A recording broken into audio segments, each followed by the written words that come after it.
Welcome to English for all. आज हम पढ़ेंगे इंजन ट्रबल। इंजन ट्रबल कहानी को आर के नारायण ने लिखा था। दोस्तों, ये कहानी एक मेले से शुरू होती है।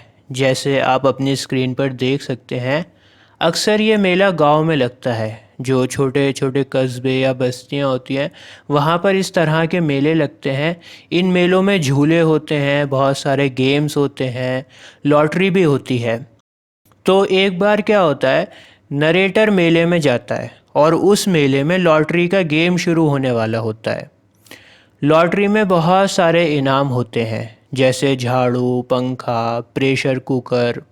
इस तरह के छोटे छोटे इनाम होते हैं और एक बहुत बड़ा इनाम होता है जिसको काले कपड़े से ढका रखा होता है। काले रंग से उस चीज़ को छुपा रखा है, किसी को नहीं पता कि वो बहुत बड़ी सी चीज़ क्या है। इतना बड़ा प्राइज़ लॉटरी की अटेंशन थी। लोग इतने बड़े प्राइस को देखकर अट्रैक्ट हो रहे थे और लॉटरी के टिकट को ख़रीद रहे थे। नरेटर भी टिकट को ख़रीद लेता है। नरेटर का जब नंबर आता है तो नरेटर काले रंग के कपड़े के पीछे जो बड़ा सा इनाम है उसको जीत जाता है। जब पर्दा हटाया जाता है तो पर्दे के पीछे एक इंजन होता है। उस काले पर्दे के पीछे एक रोलर होता है, एक इंजन होता है और उस इंजन को नरेटर ने लॉटरी में जीत लिया है। नरेटर इंजन को देखकर हैरान हो जाता है और सोचने लगता है कि इतने बड़े इंजन का मैं करूँगा तो क्या करूँ, क्या करूँगा इतने बड़े इंजन का। नरेटर कहता है, ये कैसा इनाम है, मैं इसे घर कैसे लेके जाऊँगा, कहाँ पर रखूँगा इतने बड़े इंजन को।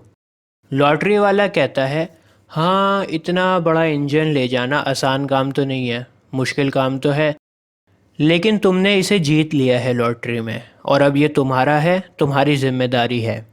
नरेटर के ज़ोर देने पर लॉटरी वाला कहता है कि जब तक हमारा मेला चल रहा है तब तक ये पार्क में हमारे अंडर है, तुम यहीं पर रहने दो। लेकिन जब हमारा मेला ख़त्म हो जाएगा तो फिर ये आपकी ज़िम्मेदारी, आप इसका कुछ भी करो, कहीं पर भी रखो, हमें कोई मतलब नहीं है। नरेटर कहता है, बहुत बहुत शुक्रिया, बहुत शुक्रिया। वैसे तुम्हारा मेला ख़त्म कब होगा? लॉटरी वाला बोलता है कि आज रात को ख़त्म हो रहा है। नरेटर बेचारा अच्छा भला मेले को एंजॉय कर रहा होता है, लेकिन जब से उसने इस इंजन को जीता है उसकी जान आफत में आ गई है। अगले दिन सुबह जब नरेटर इंजन के पास में जाता है तो वहाँ पर उसको एक नोटिस मिलता है। इंजन के ऊपर एक नोटिस रखा हुआ होता है। जब नरेटर नोटिस को पढ़ता है तो वो नोटिस होता है म्युनिसिपल कॉरपोरेशन की तरफ से, और म्युनिसिपल कॉरपोरेशन ने कहा है कि आपको 100 रुपये महीना रेंट लगेगा, 100 रुपये आपको टैक्स भरना पड़ेगा, क्योंकि आपने सरकारी प्रॉपर्टी पर इसको रख रखा है। नोटिस पढ़कर नरेटर बहुत परेशान हो जाता है। नरेटर कोशिश करता है कि किसी तरह इस इंजन को वो औने पौने दाम में बेच दे, सस्ते दामों पर इसे बेच दे और अपनी जान छुटाए। लेकिन कोई भी उस इंजन को ख़रीदने के लिए तैयार ही नहीं था, कोई भी नहीं ख़रीदना चाहता था। नरेटर अपनी वाइफ के गहने बेच देता है। उसकी वाइफ उससे बड़ा नाराज़ भी होती है, लेकिन क्या करे बेचारा। अपनी वाइफ के गहने बेचकर म्युनिसिपल कॉरपोरेशन का टैक्स भरता है। 3 महीने बीत जाते हैं इसी तरह, लेकिन इंजन टस से मस नहीं होता, जहाँ पर था वहीं पर होता है और नरेटर उसका किराया भरे जा रहा है। फाइनली नरेटर को एक नोटिस दिया जाता है कि आप 24 घंटों में इस इंजन को कैसे भी करके पार्क से हटाओ। 24 घंटे के अंदर ये इंजन पार्क से हट जाना चाहिए, हमें नहीं पता कैसे भी आप इसको हटाओ यहाँ से। नरेटर बेचारा बड़ा परेशान हो जाता है और थक हार कर वो मंदिर में जाता है भगवान से मदद मांगने के लिए, और पंडित जी को अपना दुखड़ा सुनाता है। पंडित जी कहते हैं कि मंदिर का जो हाथी है, हमारे मंदिर में जो हाथी है, वो हाथी मैं तुम्हें दे सकता हूँ इंजन को हटाने के लिए। तुम उस हाथी का इस्तेमाल करो और इंजन को हटा दो। नरेटर बहुत खुश हो जाता है। उसे उम्मीद है कि हाथी इंजन को पार्क से निकाल देगा। लेकिन तभी दूसरे पंडित जी आते हैं और बोलते हैं कि अकेला हाथी कुछ नहीं कर सकता, हाथी के साथ साथ तुम्हें 50 मज़दूर भी लगाने होंगे। 50 मज़दूर और हाथी जब मिलकर उस इंजन को खींचेंगे तब जाकर वो अपनी जगह से हिलेगा। नरेटर कहता है ठीक है, मैं 50 मज़दूर भी लगवाऊंगा हाथी के साथ, बस ये इंजन से मेरी जान छूट जाए, मैं सब कुछ करने के लिए तैयार हूँ। इसके बाद दोस्तों हाथी को लाया जाता है, मज़दूरों को भी लाया जाता है और सभी लोग इंजन को पूरी ताकत से घसीटते हैं। इंजन पर एक ड्राइवर को भी बिठाया जाता है उसको ड्राइव करने के लिए, डायरेक्शन देने के लिए। लेकिन इंजन का पहिया ही नहीं घूम रहा। जैसे हम राइट घुमाते हैं, लेफ़्ट घुमाते हैं, तो वो ना तो राइट हो रहा है उसका पहिया और ना लेफ़्ट हो रहा है, बिल्कुल सीधा सीधा चलता जा रहा है। अब क्या होता है, हाथी और मज़दूर इंजन को घसीटे जा रहे हैं और इंजन बिल्कुल सीधा सीधा सीधा सीधा चल रहा है। सामने दीवार होती है और इंजन जो है वो दीवार से जाके ठुक जाता है और दीवार को तोड़ देता है। इसके बाद नरेटर को पुलिस पकड़कर ले जाती है।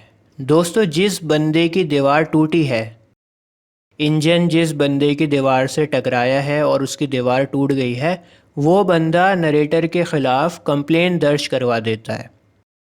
वो बंदा बोलता है कि तुम पहले मेरी दीवार बनवा कर दो और अपने इंजन को मेरे आंगन से निकालो। तुमने अपने इंजन को मेरे आंगन में डाल दिया, मेरी दीवार तोड़ दी। पहले मेरी दीवार बनवाओ, अपना इंजन मेरे आंगन से निकालो, उसके बाद ही मैं अपनी कंप्लेंट वापस लूँगा। नरेटर कहता है ठीक है ठीक है ठीक है, मैं तुम्हारी दीवार बनवाता हूँ। इसके बाद इंस्पेक्टर नरेटर को इस शर्त पर रिहा करता है कि उसे 1 महीने के अंदर दीवार को बनवाना होगा। जो दीवार इंजन ने तोड़ दी है उस दीवार को 1 महीने के अंदर बनवाना होगा, और अगर वो नहीं बनवाता दीवार को तो फिर से उसको जेल में डाल दिया जाएगा। दोस्तों एक रात क्या होता है, नरेटर सो रहा होता है और एकदम से बहुत तेज़ भूकंप आता है, बहुत तेज़, सब कुछ हिला देता है वो भूकंप। नरेटर बाहर जाकर देखता है कि क्या मामला है और वो देखता है कि इंजन वहाँ पर नहीं होता। तभी नरेटर देखता है कि इंजन एक नाले में जाकर गिर गया। भूकंप की वजह से जब सारी चीज़ें हिली तो भूकंप ने इंजन को नाले में गिरा दिया। अब दोस्तों जिस बंदे की दीवार टूटी थी, जिसने नरेटर के ख़िलाफ़ कंप्लेन दर्ज करवाई थी, वो नरेटर के पास आता है और बोलता है कि आपका बहुत एहसान है मुझ पर। इस गंदे नाले को बंद करने के लिए हर हफ्ते मेरे पास नोटिस आ रहा था, लेकिन आपके इंजन ने इस गंदे नाले को बंद कर दिया। मैं आपसे गुजारिश करता हूँ कि इस इंजन को इस नाले से मत निकालो, नहीं तो मुझे दोबारा से नोटिस आने लगेगा। मेरा काम हो गया, ये नाला बंद हो गया, मेरा काम हो गया। और जो दीवार आपके इस इंजन ने तोड़ी थी ना, वो दीवार मैं ख़ुद अपने पैसों से बनवा लूँगा। नरेटर मौके का फ़ायदा उठाता है और बोलता है कि मैं अब इस इंजन को नहीं छोड़ सकता। 300 रुपया भाड़ा मैंने म्युनिसिपल कॉरपोरेशन को पे किया है इस इंजन का। 100 रुपये मैंने हाथी के लिए दिए हैं, जो हाथी इसको घसीट रहा था वो ज़ख्मी हो गया था, उसके पैर पे लग गई थी, तो 100 रुपया मेरा वहाँ पर ख़र्च हुआ। और 50 मज़दूरों को भी मैंने पैसे दिए हैं। मैं इस इंजन को अब नहीं छोड़ सकता। इसके बाद वो आदमी नरेटर के सारे कर्ज़े चुका देता है। वो कहता है कि तुम यहाँ पर इसको पड़ा रहने दो नाले में और मैं तुम्हारे सारे कर्ज चुकाता हूँ। और इस तरह नरेटर को उस इंजन से छुटकारा भी मिल गया और उसका सारा कर्ज़ा माफ़ भी हो गया। और इस तरह नरेटर अपनी कहानी को ख़त्म कर देता है। कहानी ख़त्म होने के बाद जो लोग नरेटर की कहानी सुन रहे होते हैं वो लोग उसकी बात पर यकीन नहीं करते। दोस्तों मैं आपको क्लियर कर दूं, यहाँ पर नरेटर जो है ना वो अपनी कहानी सुना रहा होता है। दरअसल एक मेला चल रहा होता है और मेले में लोग नरेटर को बुलाते हैं और कहते हैं कि लॉटरी का टिकट बिक रहे हैं, तुम लॉटरी का टिकट ख़रीद लो।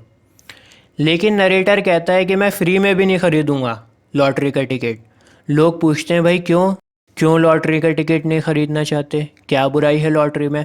उसके बाद नरेटर अपनी ये कहानी सुनाता है। नरेटर कहता है देखो सुनो मेरे साथ क्या हुआ था जब मैंने लॉटरी का टिकट ख़रीदा था। तो जब नरेटर की कहानी ख़त्म हो जाती है तो लोग उसकी कहानी पर यकीन नहीं करते। वो कहते हैं ऐसा कैसे हो सकता है।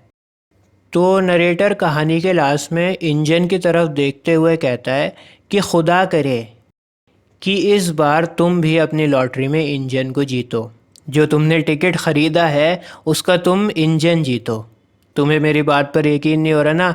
जब तुम्हें इंजन मिलेगा जब पता लगेगा। इस तरह से वो सोचता है और यहीं पर ये कहानी ख़त्म हो जाती है। आपको ये कहानी कैसी लगी कमेंट्स में लिखकर ज़रूर बताना। उम्मीद है आपके लिए ये वीडियो हेल्पफुल रही होगी। अगर वीडियो पसंद आई तो लाइक भी करना। मिलते हैं आपसे अगली वीडियो में। जय हिंद।